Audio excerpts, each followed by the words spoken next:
The trade deadline is quickly approaching. So we got 4 buys, 4 sells, 4 running backs, 4 wide receivers for you today. And Ty, I'm going to have you kick us off with your first running back buy. It's Kyren Williams, LA Rams running back. And a lot of people may say, like, I don't really know anyone that's going to be willing to sell. I'm going to say that everyone has a price at this point in the season, whether you like it or not. Everyone has a price on them. Kyren Williams over the last 2 weeks has put up 10.5 and 11.2 fantasy points. So maybe you get 99 cents on the dollar. You get 98 cents on the dollar. That's enough for me to say, hey, yeah, let's go try to buy Kyren Williams right now.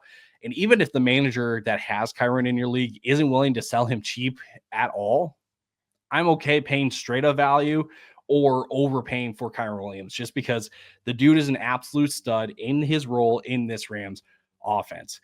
He has one of the best remaining schedules for all running backs. He gets New England, Philly, New Orleans, Buffalo, San Francisco, the Jets, Cardinals, and Seahawks. The Philly matchup is the only tough matchup on there, right? All the others are pure gold and are absolute dynamite for Kyren Williams. He's put up 28 and 31.6 against San Francisco, which a lot of people will look at that matchup and be like, really? That sounds like a tough matchup. It's really not, okay? The point being, Kyren Williams is matchup proof. He is an absolute stud that goes without saying, can absolutely win you your league. I don't care what the price tag is. I'm going to try to buy him at whatever the cost is. Yeah, and you look at it too, the Rams right now are 4-5. They need to win games. What's worked for them is you run the ball with Kyren Williams and you throw to Puka Nacua and Cooper Kupp.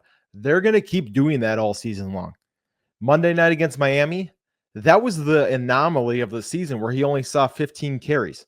Since week 3, his attempts, 24, 19, 22, 21, 23, 22. And you're like, oh, but Puka Nacua and Cooper Kupp are back. He had 23 and 22 in the 2 games before with Puka Nacua and Cooper Kupp back. They're just going to keep feeding this guy the ball. He's seeing 90+% of snaps since Puka Nacua and Cooper Kupp have gotten back. He's seeing 7, 3, and 6 targets, so he's involved in the passing game. He's scored, he's second in touchdowns right now with 8. There's just too much to like about Kyren Williams. So if there's any dip right now, which we've seen, like you said, 10 and 11. So his worst 2 games of the season, he's still in double-digit points. He's still a top 30 running back. Like, that is a great floor to have. Yeah, go pay for Kyren Williams. Whatever you got to do. He's a top running back 6 right now in the season. He probably finishes running back 6 at the end of the season. So I agree. I'm paying up for Kyren Williams right now. My guy is actually similar-ish to Kyren, I think, in their play style, and that's David Montgomery. It's different, obviously, because he shares the backfield with Jahmyr Gibbs. But I will say at the same time, I think Jahmyr Gibbs, you could throw it in. You could just say Detroit Lions running backs right now because, Gibbs has had a couple down games in a row, but both, I think, are buys. But we're going to focus on David Montgomery. He's scored under 15 fantasy points in 4 straight weeks. He's still been good for good enough for fantasy. He hasn't killed you, but just under 15 fantasy points. 3 of those 4 games, he was under 40 rushing yards, which obviously is gross. But the saving grace with David Montgomery, the saving grace for whoever's been the power back in Detroit since Dan Campbell came, is that he scores touchdowns. He only has 2 games all season without a rushing touchdown. He's tied with Kyren for second behind Derrick Henry for second most rushing touchdowns with 8. But the big kicker is for him, and this is why I bring in Jahmyr Gibbs, is they have the 3rd easiest schedule among running backs according to Draft Sharks over the rest of the season. Jacksonville, Indianapolis, Chicago, Green Bay, Buffalo, Chicago, San Francisco. So 4 of his 7 teams he's playing against have a losing record. Detroit right now is number 1 in the league in positive game script. That's not going to change with this schedule. Jacksonville, Indy, Buffalo, you can for sure run all over. Chicago, Green Bay, San Francisco, a little bit better. But they're not, like you said about San Francisco, like it's not exactly like they're just going to shut you down in the run. They're just a little bit better than average. They're not like, these guys that can shut you down. So I think Dave Montgomery's got a lot of great games ahead of him. And if you're looking at that schedule, they're going to be in the red zone a lot in those matchups. And that's all that really matters for David Montgomery. Yeah, I talked about David Montgomery in our last episode when we talked about the easiest remaining schedules the rest of the year for certain fantasy players.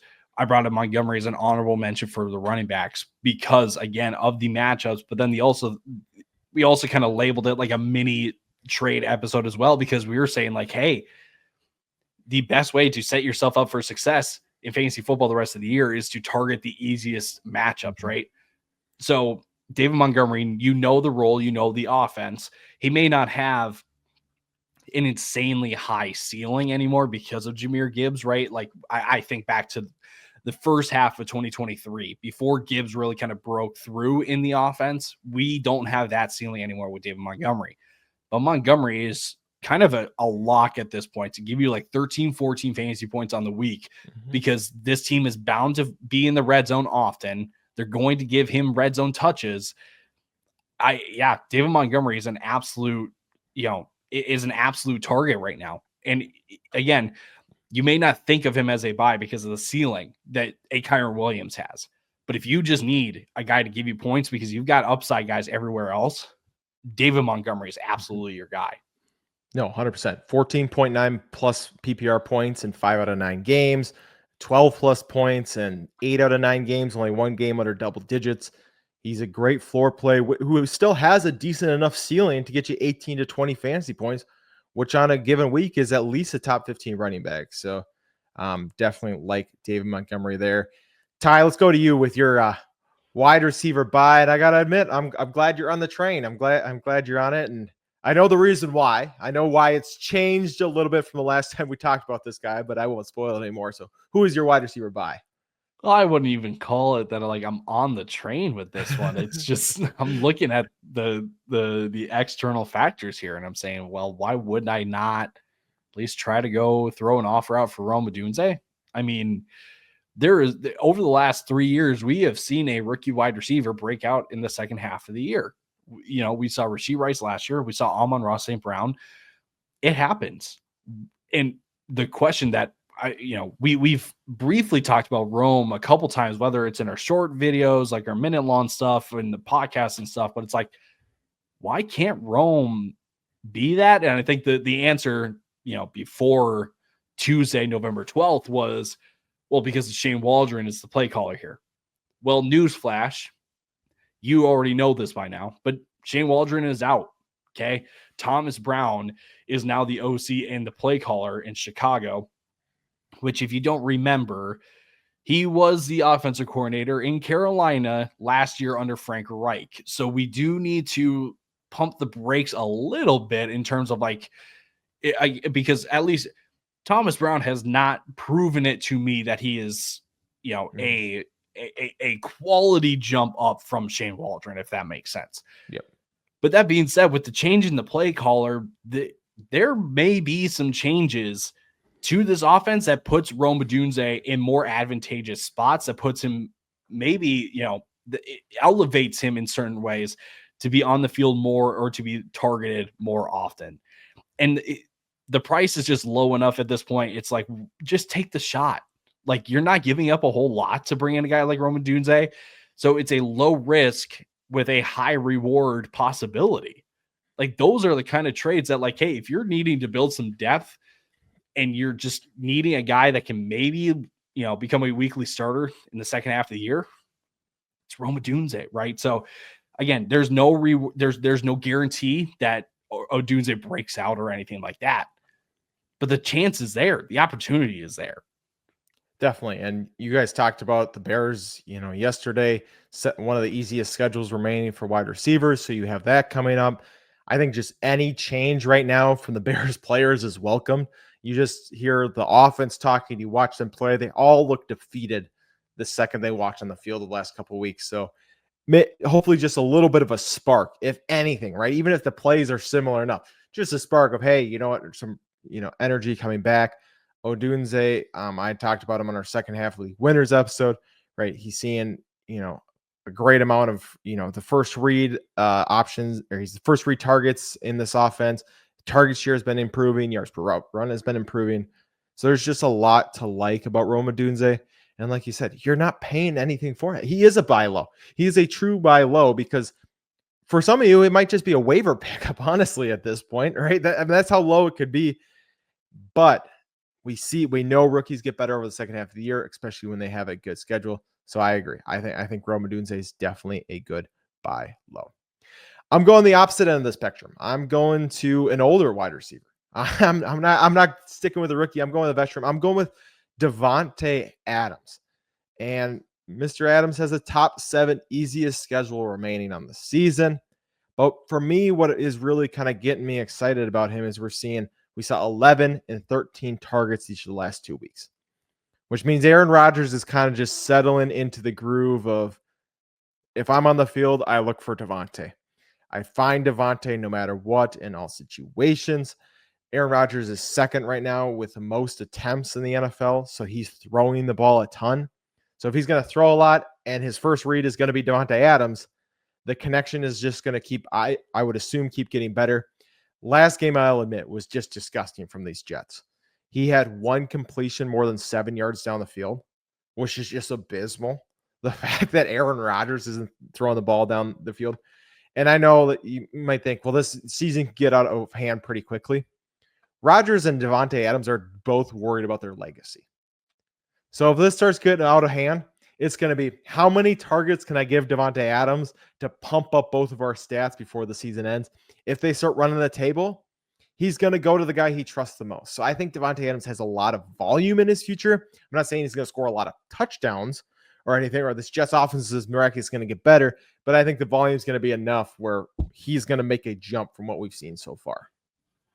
Yeah, Davante is another one of these guys where the value is so low that you can justify just bringing him in as a depth piece. You're not buying him to be a startable piece in your fantasy team. And if the manager is wanting, or is selling him as if he's a startable piece, I know he's had some decent games lately. Davante is worth having on your team as your fourth. Maybe, you know what? Maybe I take all that back and I say, if you need a flex week in, week out, Davante is your guy, because on any given week, Davante could put up 20 because of the Rodgers connection in this offense. The one thing that does concern me about this Jets offense is just that they are so inconsistent, right? Mm-hmm. You only put up 6 against Arizona. You put up 21 against Houston. But that's not really like the Houston that we know. I mean, not to take anything away from the victory, but again, you do need to know the risk of bringing in really any Jets player at this point in the season. Like we talked about Brees having a great rest of the season schedule for running backs. Know the risk in this offense is that because you have so many talented playmakers on this team, it may be one person's game one week and it may be someone else's another week. So the idea that Davante can be a set it and forget it piece in your lineup is, I think, the point I was originally trying to make. Though that's over with. But for the upside that he can give you on a week, because it may be a Davante Adams game where he gets 6-7 catches, maybe he scores, maybe 2 times even, right? Like we are looking for those kind of pieces to add into our team at this point in the season. Yeah, he sees Indy, Seattle, Miami, Jacksonville, Rams, Buffalo to finish out the season. Obviously, Miami and Buffalo, not the greatest matchups, but the rest are, matchups that you can for sure target. Well, we'll be back with ourselves after we hear from our friends over at Underdog Fantasy.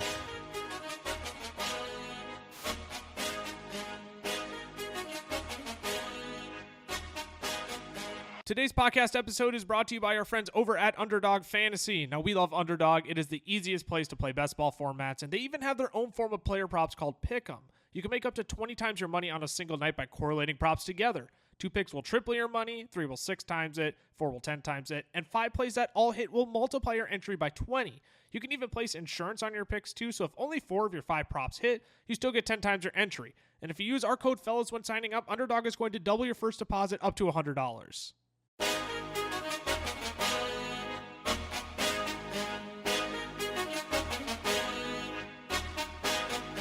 We are back and we have ourselves YouTube. I don't know if I said this, but this is our last Trade Targets episode of the year. because trade deadlines are coming up, not because we don't want to talk about it anymore and we're sick of it, but because you probably can't make trades in your redraft leagues anymore. We'll still have a Wednesday episode coming out for you guys, so don't worry about that. It'll just be something a little bit different than our trade targets. But let's not distract from the fact that we have our running back sells. And Tyler, I want to be honest, we might have a little tension on this one. I got to hear this argument because I kind of like this guy rest of the season. So you got to talk me out of it. So who is your running back sell? It's Rachaad White. And I think you and I will have some things that we agree on in terms of Buccaneers running backs that we like the rest of the year. My preference is just for the other running back instead of Rachaad White. The Bucs are on bye this week, so you are not going to be able to sell Rachaad White this week. And I should say you're probably not. But this is your heads up that Rachaad, in my opinion, needs to be moved here soon. He's been awesome the last 4 weeks. The running back 7, averaging 19 fantasy points per game. Who would have thought that would have happened after the start to his season? But it's not a coincidence that these performances have come without Mike Evans and Chris Godwin in the lineup.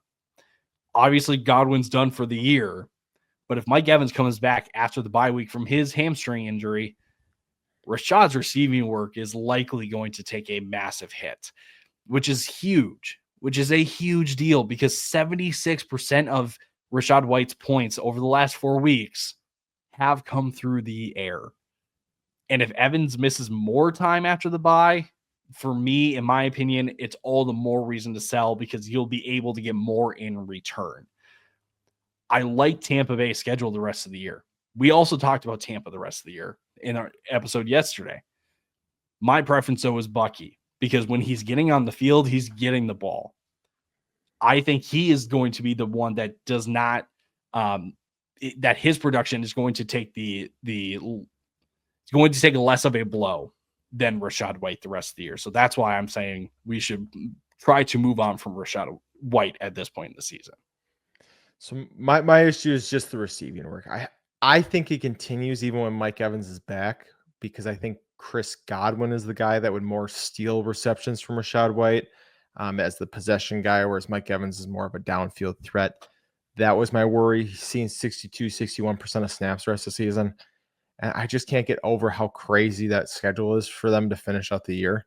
The fact that they get Carolina twice, they get Dallas, they get the Raiders. Obviously, they have the Chargers week 15, but then they also have the Giants. That for me is why I'd hold on to Rachaad White. I still think people have such a bad taste in their mouth from the beginning of the year. I just worry how much you can actually get for him. But I do understand, last 3 weeks, he's seen 6, 3, and 10 rush attempts for, hasn't had over 31 rushing yards. So I do understand that aspect of his numbers are inflated because of the touchdowns he's scored. My worry is just, selling him is somebody has to score for this team. And obviously they have Mike Evans and Cade Otton, but Baker's been playing so well that I think they're going to continue to put up points. And who's to say Rachaad White doesn't continue to put up those points? No, that's valid too. I think the running backs that you could potentially try to move on from at this point in the season it's pretty slim, right? Obviously, like there are guys, some people may argue Aaron Jones and James Conner because these are just aging veterans. We would say hold them because they have shown no signs of giving up any kind of work in their offenses so far this year. And they're on good offenses, right? Tampa's offense has been doing well as well. So I'm not trying to sit here and be like Tampa's offense is actually terrible. It's been pretty solid this year. It's been keeping them in most of their games at this point in the season, despite losing their top receivers. But if I'm looking for a guy to get the most return on value right now, I would argue it's Rachaad White.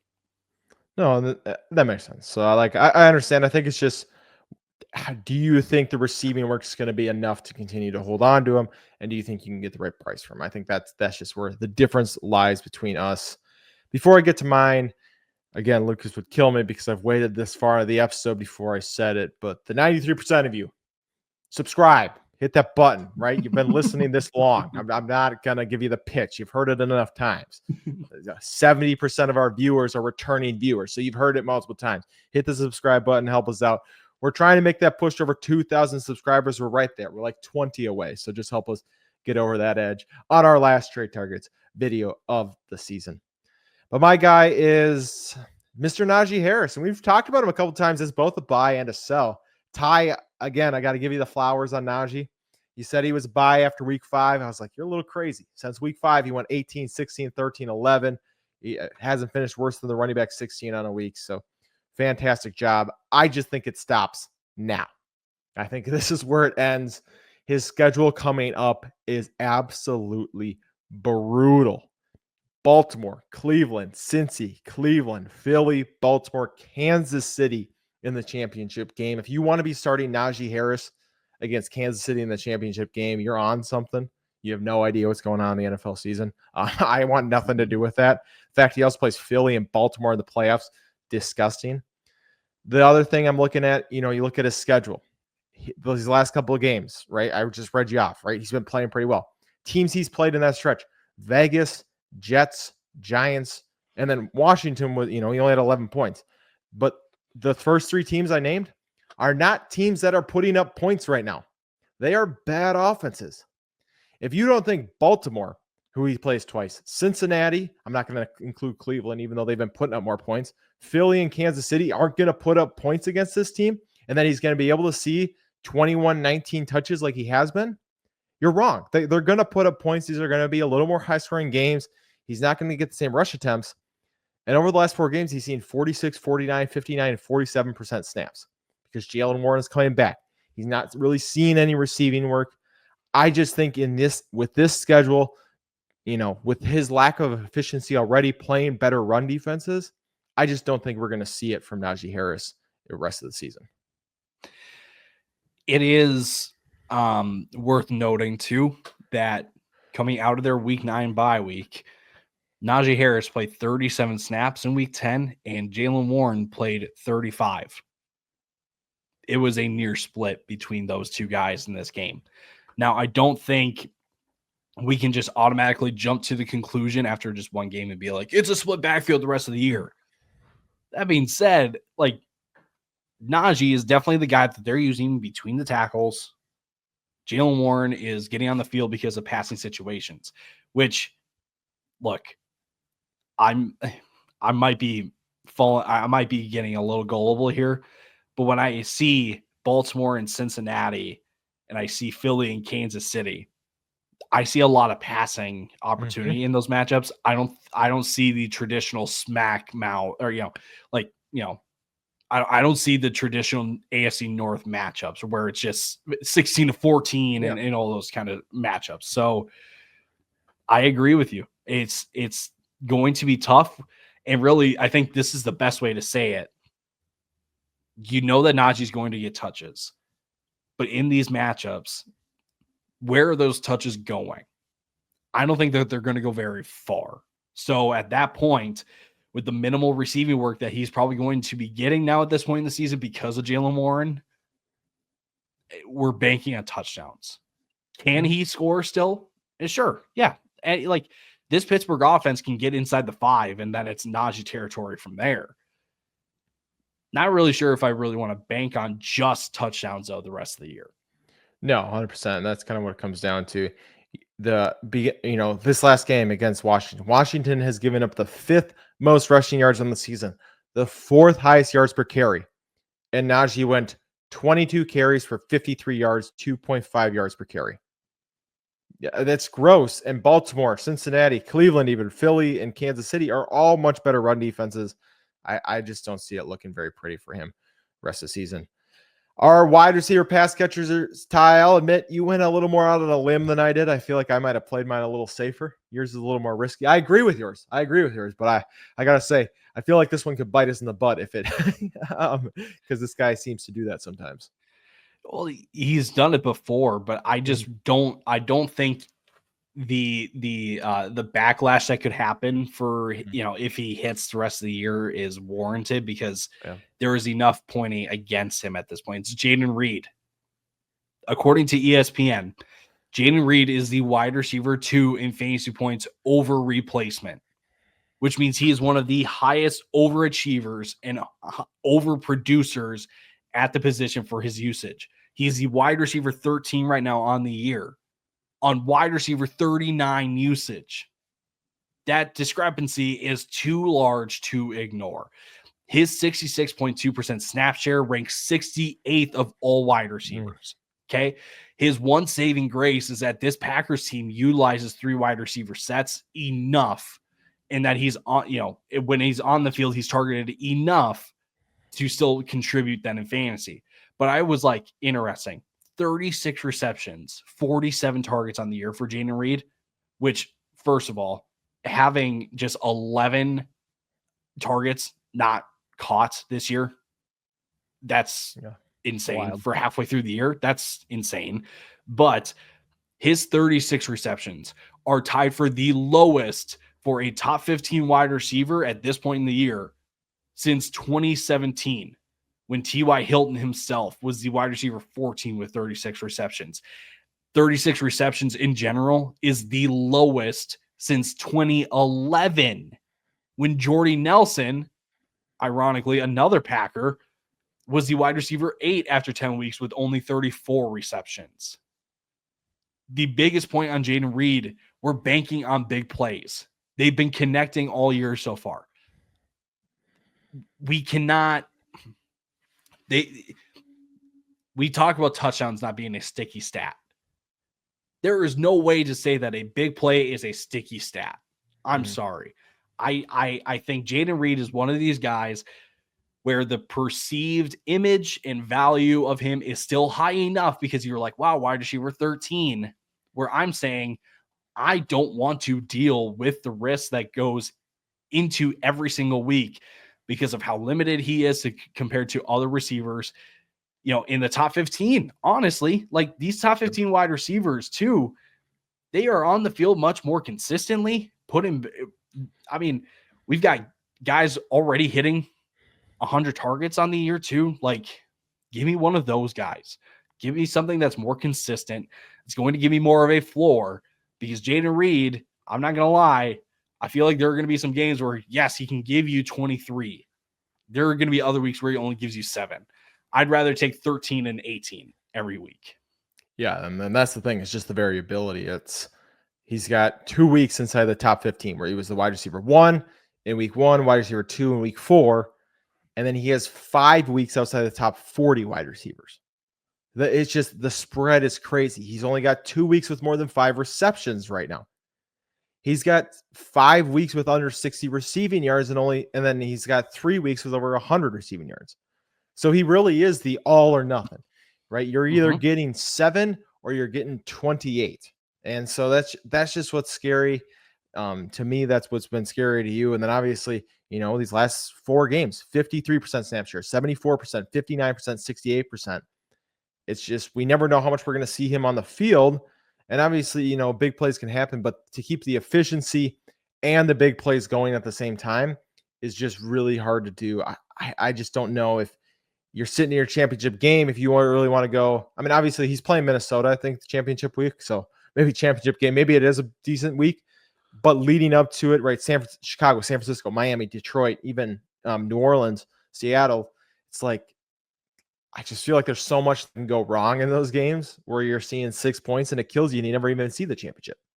Well, and the thing is too, again, like fantasy championship matchups, Seattle, New Orleans, and Minnesota. I'll even throw in Detroit in week 14. Those are 4 really solid matchups for him. Yeah. But because of how he does not get on the field consistently enough for me to feel confident that he's going to come through in those games, right? Like, and then the others at the same time, though, Chicago, San Francisco, and Miami, tough matchups. But for all I know, he might pop off for 30 in those. Yeah. I want to eliminate the questioning, the risk, the guessing game of Jayden Reed every single week as I head into the home stretch. Give me somebody that is going to be more consistent, that gives me a better floor. Give me Terry McLaurin the rest of the year. Give me give me Malik Neighbors even over Jayden Reed. Give me if you can swing it, give me an Amon-Ra St. Brown. I don't know if that's likely, but still, like, give me somebody like that. I don't want to deal with the guessing game. Yeah, he played the Cardinals, who are 9th most fantasy points allowed to wide receivers. He had 28 receiving yards. So we've seen him have good matchups, and it just doesn't quite hit. Nico Collins has not played yet. Right now, go flip Jayden Reed for Nico Collins. Go do that right now. Yeah, no, for sure. If you can make that happen, even Jayden Reed plus for Nico Collins for sure would absolutely be very interested in that. You want to talk about Jayden Reed and Nico Collins. Nico Collins played 5 games and has 2 less targets right now than Jayden Reed does on the season. So that's just how small that volume is.